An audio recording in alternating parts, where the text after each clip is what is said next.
ভাৰতীয় জনতা পাৰ্টি যি চৰকাৰৰ যিটো ধাৰণা হৈছে যে তেওঁলোকে 10,000 টকা দিব, চাউল দিব, দাইল দিব। হা, এতিয়া প্ৰথম কথাটো হৈছে তোমাৰ 10,000 টকা চাউল দিয়া, দাইল দিয়া হয়। কেতিয়াবা এটা যদি ক্ৰাইচিছ হয়, কিবা এটা সাংঘাতিক ধৰণৰ দুৰ্ভিক্ষ হ'ল, তেতিয়া চাউল দাইল কিয় তুমি সকলো বস্তু দিব লাগিব, সেইটো চৰকাৰৰ কৰ্তব্য। কিন্তু সাধাৰণ অৱস্থাত মানুহক কৰিব লাগে এম্পাৱাৰ, সবলীকৰণ কৰা। আৰু স্বনিৰ্ভৰ, আৰু স্বনিৰ্ভৰ কেৱল অৰ্থনৈতিকভাৱে স্বনিৰ্ভৰ নহয়, ৰাজনৈতিকভাৱে ৰাজনৈতিক অধিকাৰ থাকিব লাগিব। এতিয়া যিটো অৱস্থা হৈছে তাত তাৰমানে বহুদিন আগতে ভাৰতীয় জনতা পাৰ্টীয়ে কিছুমান শ্লোগান দিছিল, কি যে প্ৰথমতে বিৰোধী মুক্ত ভাৰত, কংগ্ৰেছ মুক্ত ভাৰত, এতিয়া তেওঁলোকে যিটো কৰি আছে কাৰ্যকৰীভাৱে যিটো কৰি আছে, দেখাত নিৰ্বাচন হৈছে। আৰু নিৰ্বাচনত কেনেকুৱা ধৰণৰ জাল জালায়াতি হৈছে, কেৱল ভোট দিয়া প্ৰদানত নহয়, ভোট কাউণ্টিং কৰাতে নহয়, EVM-তে নহয়, গোটেই প্ৰক্ৰিয়াটোৱে ফ্ৰড, আৰম্ভণিৰ পৰা শেষলৈকে। আৰু চৰকাৰী যিটো ব্যৱস্থা, সেই চৰকাৰী ব্যৱস্থাটো এম্পাৱাৰৰ ব্যৱস্থা নহয়, সেইটো হৈছে যে তোমাক অলপ কিবা কিবি দিব, তোমাক ফুচুলাব, আৰু যাতে নিৰ্বাচনৰ আগে আগে তোমাৰ ভোট টিপি দিব। এতিয়া এই যিটো ব্যৱস্থা, এই ব্যৱস্থাৰ বিৰুদ্ধে কি হ'ব পাৰে, এই ব্যৱস্থাৰ পৰা পৰিত্ৰাণ কি হ'ব পাৰে? এই যিবিলাক পৰিত্ৰাণৰ কথা আমি ইয়াত আলোচনা কৰি আছোঁ, সেই একো পৰিত্ৰাণ নহয়। এই কিতাপখন, এই যিখন কিতাপ Why Nations Fail, এই কিতাপখনত এটা খুব গুৰুত্বপূৰ্ণ কথা কৈছে। আৰু সেই কথাটো কি যে ইয়াৰ পৰিৱৰ্তন হ'বলৈ হ'লে এটা ৰাজনৈতিক পৰিৱৰ্তন হ'ব লাগিব। হয়তো যিসমূহ ৰাষ্ট্ৰীয় পৰ্যায়ৰ সংবাদ মাধ্যম বা যিসমূহ সমীক্ষা প্ৰকাশ কৰা সংস্থা, তেওঁলোকেও ভবা নাছিল যে বিহাৰত এনেকুৱা এটা মানে ৰিজাল্ট হ'ব, আৰু যি ৰিজাল্ট সঁচাকৈ এক আশ্চৰ্যকৰ বুলিয়ে ক'ব লাগিব। এই এক্সিট পোল যিসকল সংস্থাই দিছিল, তেওঁলোকেও 130 পৰা 150 দিছিল, কিছুমানে 160, খুব বেছি 167লৈকে দিছিল। কিন্তু এনেকুৱা ধৰণে 203খন আসন NDA মিত্ৰজোঁটে লাভ কৰিলে বিহাৰত, আৰু বিপৰীতে কিন্তু মহাগঠবন্ধনে তেওঁলোকে 35খন আসন আৰু অন্যান্যই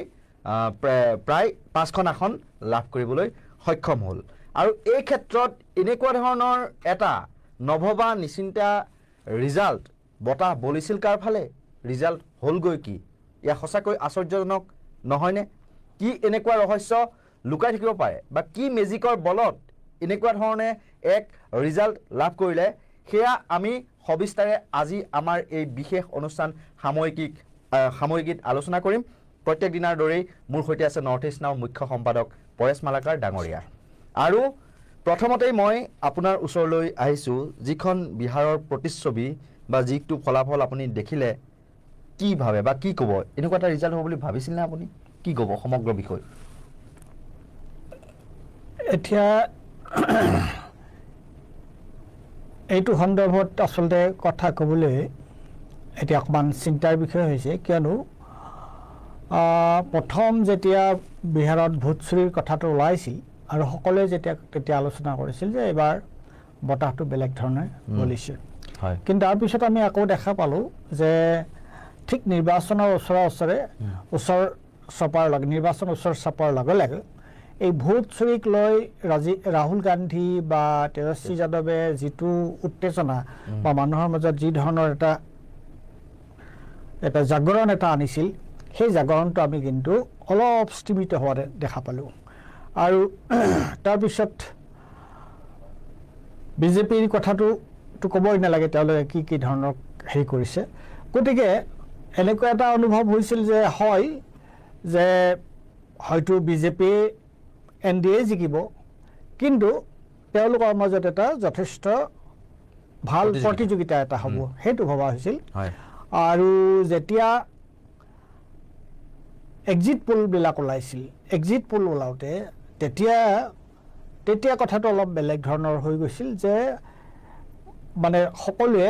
একমুখে NDA এই নিৰ্বাচনত জিকিব বুলি কৈছিল। আৰু এটা গুৰুত্বপূৰ্ণ কথা এইখিনিতে লক্ষ্য কৰিবলগীয়া কথা সেইটো হৈছে, যোৱা সময়ছোৱাত আমি দেখিছোঁ যে যেতিয়া এক্সিট পোল ওলায়,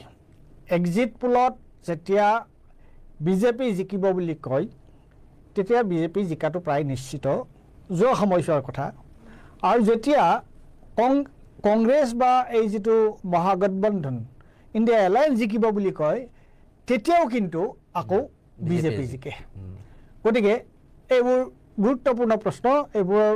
এইবোৰৰ গোটেই কাৰণ কি হৈছে কি কথা তাৰ বিশ্লেষণ মই পিছৰ ফালে দিম কিন্তু প্ৰথমতে বিহাৰৰ যিটো নিৰ্বাচন এই বিহাৰৰ নিৰ্বাচনে প্ৰায় আটাইবোৰকে যিসকলে এই নিৰ্বাচন পৰ্যবেক্ষণ কৰি আছিল সেই সকলোকে স্তম্ভিত কৰিছে আৰু আনকি এই তুমি কৈছা যে যিবোৰে এক্সিট পোল দিছিল যিবোৰ প্ৰচাৰ মাধ্যমে বা সংস্থা তেওঁলোকে যিবোৰ এক্সিট পোল দিছিল তেওঁলোকেও ভবা নাছিল তেওঁলোকে 160 150 তেনেকুৱা ধৰণৰ কিন্তু তেওঁলোকে সাহস কৰা নাছিল ক'বলৈ যে বৰ্তমানৰ যিটো বাস্তৱত যিটো পৰিস্থিতি হ'ল এই ধৰণৰ কথা এটা কিন্তু কোনেও ভৱিষ্যতবাণী কৰা নাছিল কোনেও কোৱা নাছিল গতিকে এইটো এটা অভাৱনীয় এইটো এটা ফলাফল সেইটোহে কম মই যেহেতু আপুনি ৰাহুল গান্ধী ভোট চুৰিৰ প্ৰসংগটো উল্লেখ কৰিলে আৰু বিভিন্ন ধৰণৰ তেওঁ তথ্যও দাঙি ধৰিছিল বা সংবাদমেল অনুষ্ঠিত কৰিছিল বা প্ৰমাণো লৈ আহিছিল যিসকল লোকৰ মানে নাম কটা হৈছিল আৰু যিহেতু বিহাৰত কিন্তু এতিয়া ক'বলৈ আৰম্ভ কৰিছে SIR অহাৰ পিছতেই 65 লাখ ভোটাৰৰ নাম কিন্তু কৰ্তন হোৱা বুলি বিৰোধীয়ে বিভিন্ন সময়ত অভিযোগ তুলি আহিছিল আৰু সেইসকল লোকে যিসকলে ভোট দি আহিছিল যোৱাবাৰ লোকসভা নিৰ্বাচনলৈকে ভোট দি আহিলে হঠাৎ তেওঁলোকৰ নাম কাটি গ'ল বিশেষ অঞ্চল ভেদে আৰু তাৰমানে যিসকলে আচলতে কোৱা হৈছিল যে ভোট কাক দিয়ে সেইটো নাজানো কিন্তু বিৰোধী সমৰ্থন থকা যিসমূহ এলেকা সেইসমূহত বিশেষকৈ নাম কৰ্তনৰ প্ৰকোপটো বেছি হোৱা বুলি কিন্তু অভিযোগ উত্থাপিত হৈছিল ভোট চুৰি প্ৰসংগ যেহেতু উল্লেখ কৰিলে এনেকুৱা ধৰণৰ অভিযোগবোৰ মানে কালিৰ যি ফলাফল সেই ফলাফলত প্ৰভাৱ পেলানে নেকি কি ক'ব আপুনি নাই এটা কথা হৈছে কি যে এফালৰ পৰা চাবলৈ গ'লে মই আগতে ক'লো যে এইটো এটা স্তম্ভিত হ'বলগীয়া অভাৱনীয় এটা ফলাফল আৰু অন্য ফালৰ পৰা যদি কোৱা যায় যে এইটো চাবলৈ গ'লে এটা এক্সপেক্টেড অৰ্থাৎ এনেকুৱা ধৰণেই যেন ৰিজাল্টটো হ'ব এনেকুৱা ধৰণৰে যেন ফলাফল এটা হ'ব তাৰ কিয়নো যদি ভোট চুৰিৰ কথা কোৱা হয় যদি অন্যান্য প্ৰশ্নবিলাক অনা হয় তেতিয়াহ'লে কিন্তু এইটো ৰিজাল্টটো এটা অভাৱনীয় ৰিজাল্ট নহয় এই যিটো ফলাফল এইটো এটা মানে কেনেকুৱাকৈ কি হৈছে ঘটনাটো কি হৈছে প্ৰথম কথা যে নিৰ্বাচনৰ ঠিক আগে 65 লাখ হয়নে 65 লাখ মহিলাক যে এইটো প্ৰায় 30 লাখ হ'ব 30 লাখ 30 লাখ 30 লক্ষ মহিলাক তেওঁলোকে 10,000কে টকা তেওঁলোকৰ একাউণ্টত সোমাই দিয়া গতিকে এইটো নিৰ্বাচন এতিয়া নিৰ্বাচনী বিধি যে যেতিয়া লাগু হয় নিৰ্বাচনী বিধি কেতিয়া লাগু হয় নিৰ্বাচনী বিধি লাগু হয় নিৰ্বাচনৰ যেতিয়া তাৰিখ যেতিয়া ঘোষণা কৰে তাৰপিছত এতিয়া সকলোৱে কৈছে যে নিৰ্বাচন আয়োগ এই চৰকাৰৰ মতে চলে এইটো যদি চৰকাৰৰ মতে চলে নিৰ্বাচন আয়োগক যদিহে চৰকাৰৰ মানুহসকলে যে তোমালোকে কেতিয়া নিৰ্বাচন ঘোষণা কৰিবা তেওঁলোকে যদি জনায় যে তোমালোকে বা ডেটটো যদি চৰকাৰে যেতিয়া ঘোষণা কৰিবলৈ দিয়ে তেতিয়া ঘোষণা কৰে যদি ডেটটো ঘোষণা কৰাৰ 3 দিন আগতে 4 দিন আগতে এই ধৰণে মানুহৰ একাউণ্টত পইচা সোমাই যায় তেতিয়াহ'লে নিৰ্বাচনৰ দিনলৈকে কিমান দিন থাকিল বেছি দিন নাথাকিল নহয় গতিকে তাৰমানে কি হ'ল তাৰমানে ৰাইজৰ চৰকাৰী ধনেৰে এটা নিৰ্দিষ্ট ৰাজনৈতিক দল বা এটা নিৰ্দিষ্ট ৰাজনৈতিক দলৰ যিটো যুক্ত মৰ্চা তেওঁলোকৰ হৈ চৰকাৰী ধনেৰে তেওঁলোকক এটা ভেটি দিয়াৰ দৰে ঘটনা হ'লে নহ'ল হ'ল গতিকে সেইটো এটা আৰু 2 নম্বৰ কথা কি হৈ আছে এই যে ভোট চুৰিৰ গোটেই যিটো প্ৰপঞ্চ এই প্ৰপঞ্চটো কি এই প্ৰপঞ্চটো এইটো যে যিসকল লোকে NDAক ভোট দিয়ে তেওঁলোকৰ ভোট যিমান আছে ভোটৰ তালিকাত তাতকৈও বেছি সেইটো কেনেকৈ কৰিব পৰা যায় আৰু যিসকল লোকে NDAক ভোট নিদিয়ে কোন সেইটো হৈছে সংখ্যালঘুসকল ভোট নিদিয়ে কোন সেইটো হৈছে গৰীব বা দলিত তেওঁলোক গতিকে ভোট নিদিয়ে কোন যিবিলাক মাইগ্ৰেণ্ট লেবাৰ আছে গতিকে এতিয়া যিটো 65 লাখ ভোট যে কৰ্তন কৰা হৈছিল সেইটো সেই বেছিভাগ মানুহে আছিল তেনেকুৱা ধৰণৰ গতিকে তেনেহ'লে কি কৰা হ'ল ভোট চুৰিৰ যোগেদি এই মই যিটো ক'লোঁ ভোট চুৰিৰ যিটো প্ৰপঞ্চ এফালেদি যিসকল সংখ্যাগুৰু যিসকল লোক আছে তেওঁলোকৰ ভোটটো যাতে অলপ বেছিকৈ হয় সেইটো নিৰ্বাচন আয়োগে নিজেই সেই ব্যৱস্থাটো কৰিলে আৰু বিজেপি বিৰোধী যিটো ভোট আছে NDA বিৰোধী যি ভোট আছে সেই ভোটটো যাতে কম হয় তাৰ কাৰণে তেওঁলোকৰ নাম যিমান পৰা যায় সিমান কৰ্তন কৰা হ'ল 65 লাখৰ কথা ওলাইছে আৰু নিৰ্বাচনৰ দিনাও আমি লক্ষ্য কৰিছোঁ সেইটো কিমান ব্যাপক হৈছে সেইটো নাজানো কিন্তু আমি লক্ষ্য কৰিছিলোঁ যে বহুত মানুহ নিৰ্বাচন ভোট দিবলৈ গৈ দেখিছে তেওঁলোকৰ নাম বিভিন্ন সংবাদ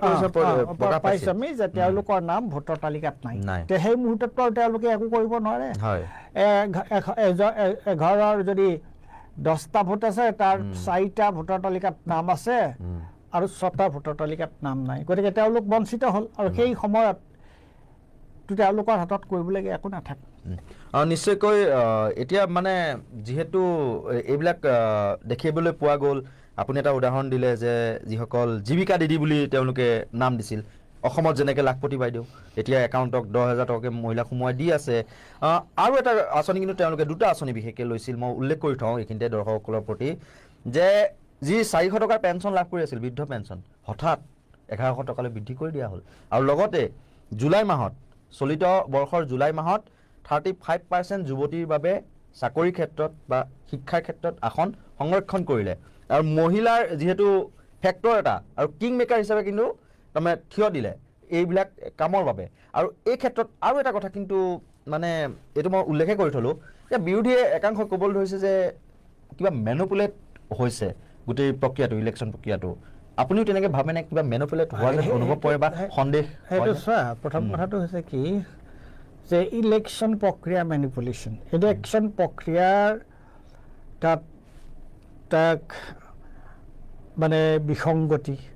বা তাত তোমাৰ তাক মেনিপুলেশ্যনৰ অসমীয়া শব্দটো কি হ'ব যে তাক তোমাৰ নিজৰ মতে চলোৱা নিজৰ ধৰণে তোমাৰ নিজৰ ধৰণে লৈ অহা সজাই পৰাই লোৱা গতিকে তাক তোমাৰ কেনেকুৱাকৈ সেইটো নিয়ন্ত্ৰণ কৰা হয় সেই বস্তুটো সেইটো বৰ ব্যাপক কেনেকৈ ব্যাপক মই কৈছোঁ ভাৰতীয় জনতা পাৰ্টি বিশেষকৈ এতিয়া মোদী যেতিয়া শাসনলৈ আহিল মোদী শাসনলৈ অহাৰ পিছৰ পৰা আমি এটা বস্তু দেখা পালোঁ সেইটো কি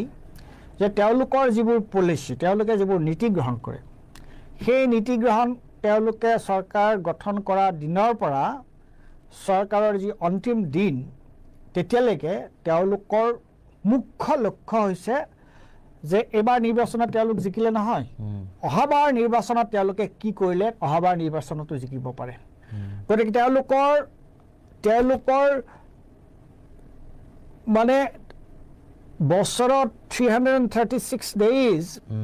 65 days নে কিমান 65 days আৰু তেনেকে তোমাৰ 5 বছৰত এই দিন গোটেই যিমান দিন আছে নহয় দেয়াৰ অনলি ফ'কাছ এতিয়া এটা হাঁহি উঠা কথা এইটো হৈছে কি বিৰোধী ইণ্ডিয়াৰ মহাজোঁটৰ তেওঁলোকৰ প্ৰশ্নটো হৈছে যে নিৰ্বাচনৰ আগলৈকে তেওঁলোকৰ মাজত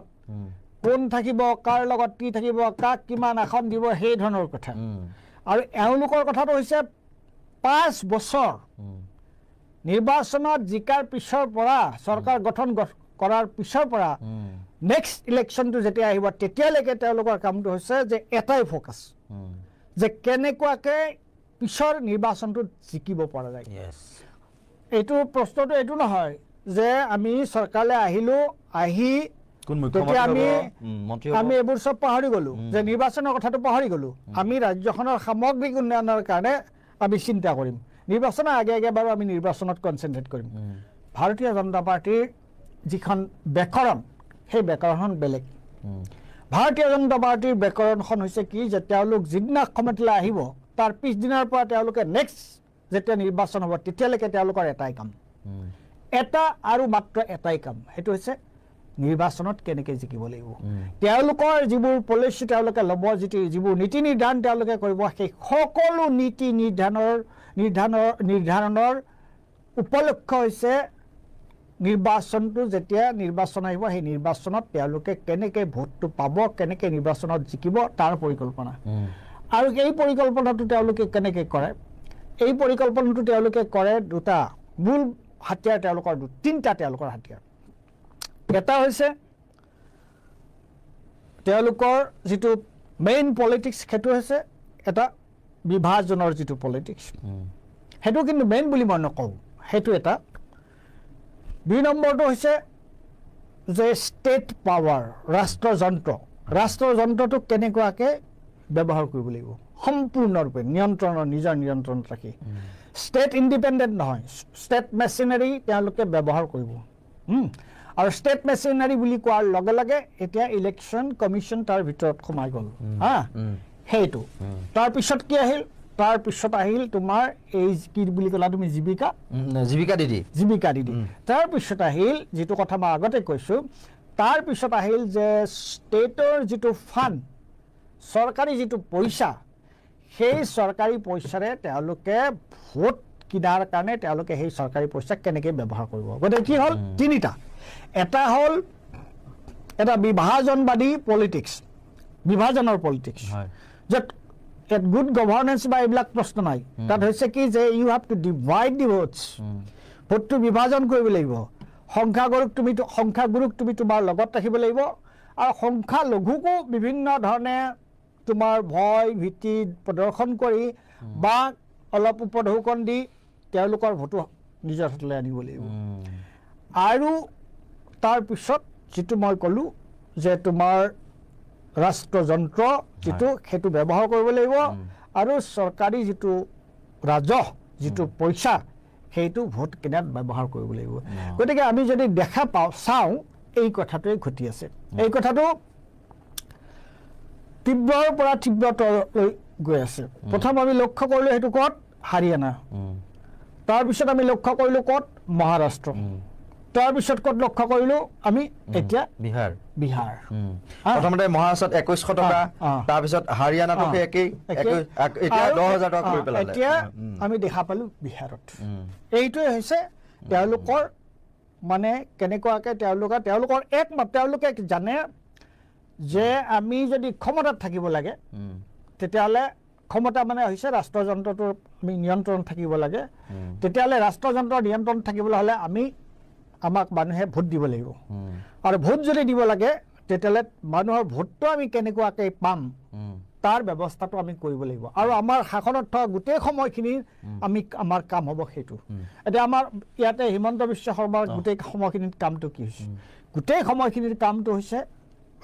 ৰাজ্যখনৰ সামগ্ৰিক উন্নয়নৰ কথা চিন্তা কৰাটো নহয়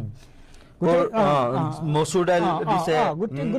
নিমখ দিছে কিন্তু যিবিলাক বজাৰত 134 টকাতে পোৱা যায় তিনিটা বস্তু 117 টকা দিছে 17 টকা এটা মাত্ৰ কমাই দিছে সেইটোৰে বাহ লৈ আছে কিবা এটা দিছেতো দোকানত কিনাতকৈ কিবা এটা পাইছেতো গতিকে এই ব্যৱস্থাটো হৈছে এই কথাটোৱে মই আহিছোঁ আপুনি মাজতে পাটনা গৈ আহিছিল আমি জানিব পৰা মতে নিৰ্বাচনৰ পূৰ্বে আৰু এতিয়া মানে ৰাইজে এনেকুৱা ধৰণৰ ধৰি লওক আচলতে যিবিলাক হিতাধিকাৰী সৃষ্টিকাৰী আঁচনিৰ ওপৰত বেছিকৈ গুৰুত্ব দিছে কিন্তু সামগ্ৰিক ধৰি লওক স্বাস্থ্য খণ্ডত কি উন্নয়ন হৈছে সেইবিলাক আমি চিঞৰি থাকোঁ নিউজৰ জৰিয়তে দেখুৱাই দেখোঁ শিক্ষা খণ্ডত কেনেকুৱা তথ্য অৱস্থা ৰাস্তা ঘাটৰ অৱস্থা কি আজিও বহু মানুহে বিজুলী সংযোগ পোৱা নাই সেই তেনেকুৱা ধৰণৰ অত্যাধিক মূল্যবৃদ্ধি নিবনুৱা সমস্যা এই কথাবিলাকে আজি যেন এই হিতাধিকাৰী আঁচনিৰ ওচৰত হাৰ মানিছে নেকি বা সেই পৰ্যায়লৈকে ৰাইজক মানে নিগনিক যেনেকৈ ধৰি লওক বিস্কুট দি পেলাই ফাণ্ডত পেলোৱা হয় আঠাত পেলোৱা হয় সেই পৰ্যায়লৈ লৈ যোৱা হৈছে নেকি যাতে চৰকাৰৰ ওপৰত তেওঁলোকে মূৰ তুলি পেলাই কথা পাতিব ক'ব নিবিচাৰে সেই তেনেকুৱা এটা পৰ্যায়লৈ নিছে নেকি কি ক'ব এই যিটো প্ৰশ্ন হয় এই প্ৰশ্নটো হৈছে এটা অতি মৌলিক প্ৰশ্ন আৰু মই দিয়া আগৰ উত্তৰৰ লগত ইয়াৰ সম্পৰ্ক আছে হা এতিয়া তুমি কৈছা আৰু মই বিহাৰত যোৱাৰ কথাটো কৈছা তুমি পাটনাত যোৱাৰ কথাটো কৈছিলা প্ৰশ্নটো হৈছে যে এই যিটো অৱস্থা এই অৱস্থাটোৰ পৰা আচলতে আমি কলৈ গৈ আছোঁ সেইটো হৈছে অতি স্পষ্ট সেইটো হ'ল যে এখন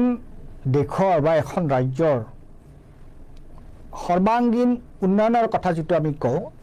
সেই সৰ্বাংগীন উন্নয়ন কেৱল কিন্তু এইটো কেৱল অৰ্থনৈতিক উন্নয়নেই নহয় তাত হিউমেন ডেভেলপমেণ্ট বোলা বস্তু এটা আছে এতিয়া মানে মানৱ উন্নয়নৰ কিছুমান সূচক আছে সেই সূচকবোৰ কি সেই সূচকবোৰ হৈছে যে এটা ঠাইত শিশু তোমাৰ যে শিশুসকলৰ মানে শিশুসকলৰ তোমাৰ মৃত্যুৰ হাৰটো কেনেকুৱা মহিলাসকলৰ স্বাস্থ্য কেনেকুৱা তাত তোমাৰ বয়সস্থ লোকসকলৰ কাৰণে কি ব্যৱস্থা আছে তাত তোমাৰ শিক্ষা সকলোৱে শিক্ষা পাইছেনে আৰু সকলোৱে শিক্ষা পালেও নহ'ব আমি সেই শিক্ষাৰ গুণগত মান কেনেকুৱা ধৰণৰ তাৰপিছত কৰ্মসংস্থানৰ প্ৰশ্নটো কেনেকুৱা যে মানুহে নিজৰ ভৰিৰ ওপৰত নিজে থিয় হ'ব পাৰিছে নাই আৰু তাতকৈ আটাইতকৈ ডাঙৰ কথাটো হৈছে যে মানুহৰ ৰাজনৈতিক স্বাধীনতা আছে নাই ৰাজনৈতিক স্বাধীনতাৰ অৰ্থটো কি যে এখন চৰকাৰক যদি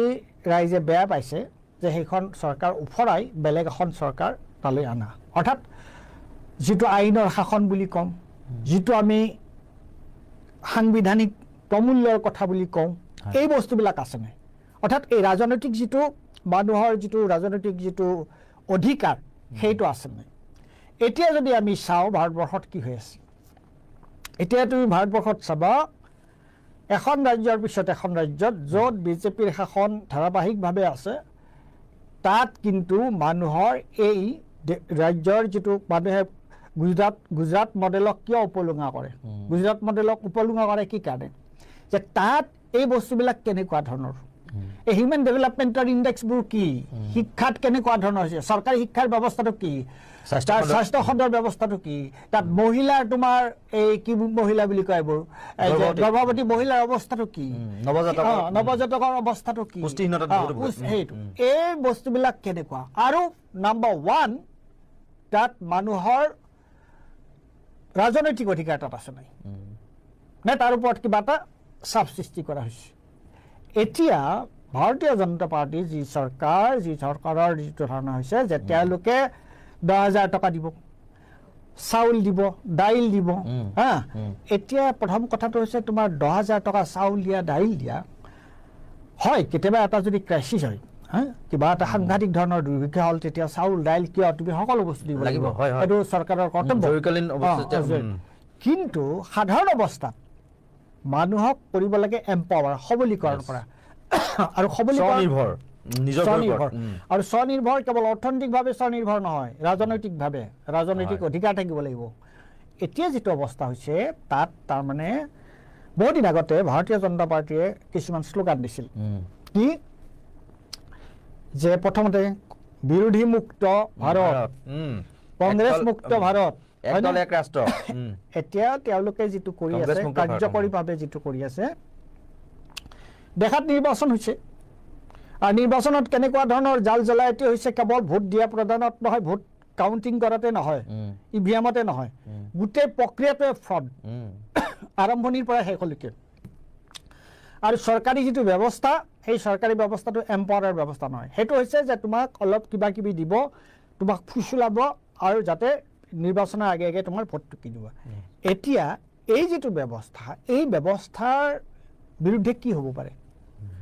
এই ব্যৱস্থাৰ পৰা পৰিত্ৰাণ কি হ'ব পাৰে এই যিবিলাক পৰিত্ৰাণৰ কথা আমি ইয়াত আলোচনা কৰি আছোঁ সেই একো পৰিত্ৰাণ নহয় এই কিতাপখন এই যিখন কিতাপ Why Nations Fail এই কিতাপখনত এটা খুব গুৰুত্বপূৰ্ণ কথা কৈছে আৰু সেই কথাটো কি যে ইয়াৰ পৰিৱৰ্তন হ'বলৈ হ'লে এটা ৰাজনৈতিক পৰিৱৰ্তন হ'ব লাগিব আৰু সেই ৰাজনৈতিক পৰিৱৰ্তনটো কোনে কৰিব সেই ৰাজনৈতিক পৰিৱৰ্তনটো কৰিব লাগিব আমাৰ তৰুণ প্ৰজন্মই হ্যাঁ আৰু তেওঁলোকে সকলোকে লগত লৈ এই পৰিৱৰ্তনটো হৈছে ৰাজনৈতিক অধিকাৰৰ কাৰণে পৰিৱৰ্তন আৰু এই পৰিৱৰ্তনটো হৈছে যে আমাৰ যিবোৰ সাংবিধানিক অনুষ্ঠান আছে সেই সাংবিধানিক অনুষ্ঠানবিলাকৰ স্বতন্ত্ৰতাৰ কাৰণে পৰিৱৰ্তন আমাৰ যে তোমাৰ হিউম্যান ৰাইটস আৰু পলিটিক্যাল ৰাইটস কনস্টিটিউশনাল ভ্যালুজ এইবিলাক যদি এইবোৰ আহি যায় তেতিয়া অটোমেটিক্যালি এই ধৰণৰ ব্যৱস্থা এটাৰ পৰিৱৰ্তন হ'ব আৰু সেইবোৰ নহকে এতিয়া কেৱল অপজিশনৰ মাজত আসনৰ ভাগ বতৰা কৰি বিজেপিৰ লগত ফাইট কৰিব পৰা নাযাব আৰু অপজিশনৰ যিটো পলিটিক্স সেইটো তেওঁলোকে ভাৰতীয় জনতা পাৰ্টিৰ পলিটিক্সক অনুকৰণ কৰিব পাৰে ভাৰতীয় জনতা পাৰ্টিৰ পলিটিক্স অনুকৰণ কৰি তেওঁলোকে ভাৰতীয় জনতা পাৰ্টিক কেতিয়াও তেওঁলোকে পৰাভূত কৰিব নোৱাৰে কাৰণ তেওঁলোকৰ হাতত ৰাষ্ট্ৰযন্ত্ৰ নাই তেওঁলোকৰ হাতত পইচা পাতি নাই তেওঁলোকৰ হাতত বিভাজনৰ ৰাজনীতি নাই এইকেইটা যদি কৰে তেওঁলোকে যদি কৰে তাৰ দ্বাৰা কি ৰাইজ উপকৃত হ'ব নেকি নহয় গতিকে ৰাইজৰ মূল পলিটিক্সৰ মূল কথাটো কি পলিটিক্সৰ মূল কথাটো হৈছে পাৰ্টিচিপেশ্যন অফ দি কমন পিপল সাধাৰণ মানুহৰ অংশগ্ৰহণ আৰু সাধাৰণ মানুহে অংশগ্ৰহণ কৰি যদি চৰকাৰ এখনক বদলাব পাৰিব লাগিব তেওঁলোকে আৰু সাধাৰণ মানুহৰ অংশগ্ৰহণ যেতিয়া হয় তেতিয়াহ'লে ৰাইজৰ কাৰণে কোনবোৰ নীতি নিৰ্ধাৰণ কৰা দৰকাৰ ৰাইজে নিজেই নিশ্চিত কৰিব সেইটো এই ধৰণৰ মেকানিজম এই ধৰণে যেনেকুৱাকৈ বিজেপি এতিয়া মেনিপুলেট কৰি পেলাই যিটো কৰি আছে সেইটো নহয় গতিকে আমি এটা বৰ বেয়া সময়ৰ ফালে গৈ আছোঁ এইবোৰ কথা কিন্তু আমি দেখিছোঁ যে এই কথাবিলাক আমাৰ এইবোৰ বিতৰ্কবিলাকত আলোচনা হোৱাটো দেখা নাই যে আমাৰ যে ৰাজনীতিৰ এটা যে এক ধৰণৰ এটা টেকটনিক মানে এক ধৰণৰ এক গুৰুত্বপূৰ্ণ এটা মৌলিক পৰিৱৰ্তন হ'ব লাগিব